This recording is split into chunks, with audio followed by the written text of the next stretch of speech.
ధర్మ సందేహం అండి. కార్తీక మాసంలో నదీ సముద్ర స్నానాలు ఎందుకు చేయాలి, చేస్తే ఎలాంటి ఫలితాలు కలుగుతాయంటే, కార్తీక మాసం అనేది హరిహరాదులకి చాలా ప్రీతికరమైన రోజు. అలాంటి రోజుల్లో కార్తీక మాసంలో తెల్లవారుజాముకు ముందే వెళ్ళి స్నానం చేయాలి అనటానికి బలమైన కారణాలు. ఒకటి భక్తి, రెండోది సైన్స్ ప్రకారంగా కూడా అయస్కాంత శక్తి. వర్షాకాలం తర్వాత మన నదుల్లో కానీ, కాలువల్లో కానీ, సముద్రాల్లో కానీ అయస్కాంత శక్తి ఆ వాటర్లో ఏర్పడి ఉంటుందన్నమాట.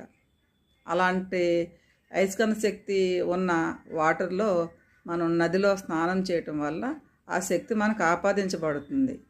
పాజిటివ్ ఎనర్జీ కూడా ఉంటుంది, దేవతా శక్తి కూడా ఉంటుంది. మనం ఏదేమనుకున్నా సరే అది మనకి మంచిదే కాబట్టి